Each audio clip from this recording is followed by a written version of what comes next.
I want to ask you something honest. When you listen to English and you miss a word, what do? Do you pause, rewind, listen again and again until you understand every single word? Or maybe you stop completely. Close the video, tell yourself it is too hard, tell yourself you are not ready for this level yet. If you do any of these things, I completely understand. I did the same thing for a long time. But today I want to show you something that changed how I listen to English completely. Something that made listening feel less like hard work and more like something I could actually enjoy. My name is Emma, and this is Train Your English Brain. I want to tell you about a student named Nina. Nina was a careful student, very careful. She believed that understanding 100% was the only acceptable result. If she missed a word, she stopped. If she missed a sentence, she rewound. If she missed too many things, she stopped the audio completely and switched to something easier.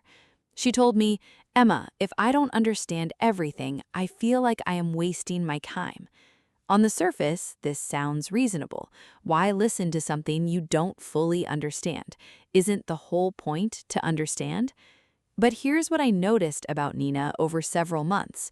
She was not improving as fast as other students who understood less than her in any single listening session.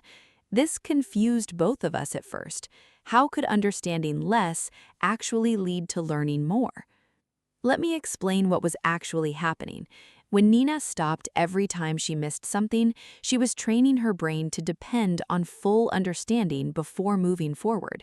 She was teaching herself that anything less than 100% was not acceptable. But real English, the English people speak every day, in conversations, in movies, in podcasts, never gives you 100%. Native speakers talk fast. They blend words together. They use expressions you haven't learned yet. They make small sounds that are hard to catch. If you train yourself to stop every time something is unclear, you are training yourself to stop constantly in real conversations. And real conversations don't have a pause button. Nina wasn't preparing herself for real English. She was preparing herself for a perfect, quiet, slow version of English that doesn't really exist outside a classroom. Here's something important I want you to understand. Your brain does not need 100% to learn. It needs enough. What is enough? Researchers who study language say that around 70% comprehension is often enough to still be learning effectively, sometimes even less, depending on the context. When you understand 70% of something, your brain is not lost. Your brain is actually doing something very powerful. It is using everything it already knows, the words it recognized, the sentences it caught, the general feeling of the conversation, to build a picture of the whole meaning.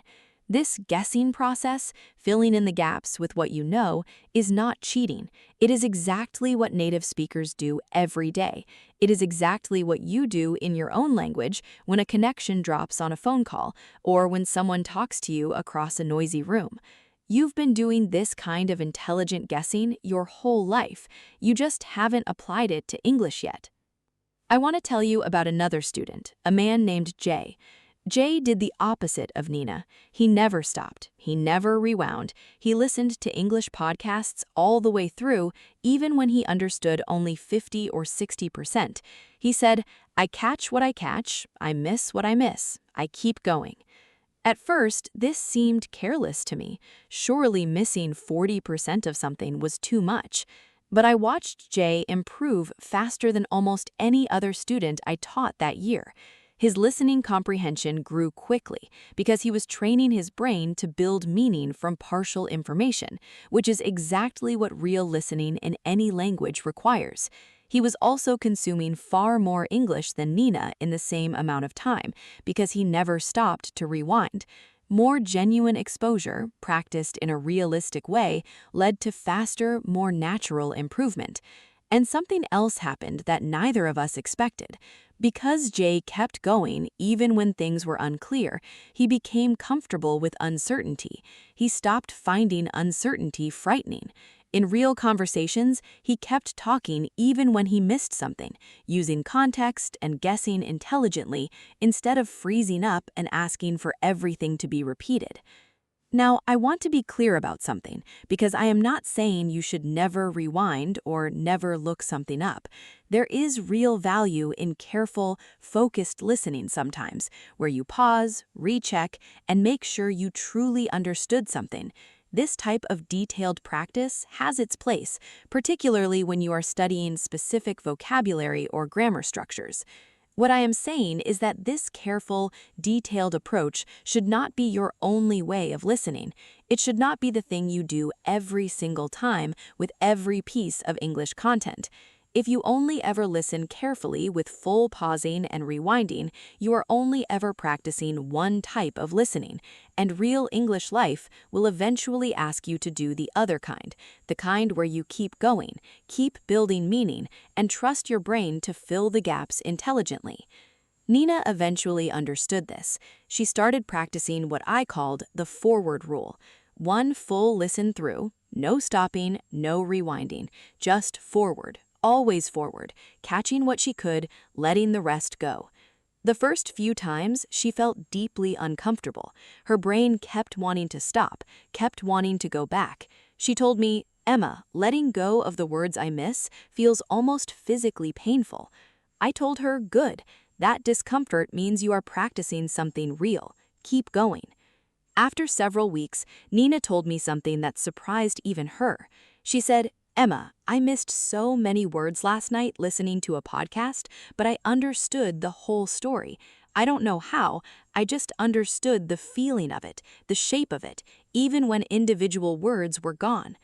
That's exactly what fluent listening feels like from the inside, not word by word, but meaning by meaning, shape by shape, story by story. Nina had been trying to build that ability by never missing a single word, but the ability itself only grows when you practice moving forward through uncertainty, trusting your brain to build the bigger picture from the pieces it caught. This week, try the forward rule yourself. Choose one short audio, maybe 5 or 6 minutes. Listen all the way through without stopping, without rewinding, without pausing. Catch what you catch, let go of what you miss. Trust your brain to build the picture from what arrived. At the end, ask yourself one simple question.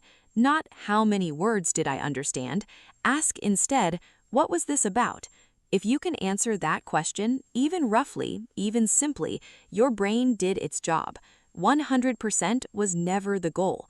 Understanding the shape, the story, the meaning, that's the goal. And your brain is far better at reaching it than you have been giving it credit. My name is Emma. I will see you in the next episode.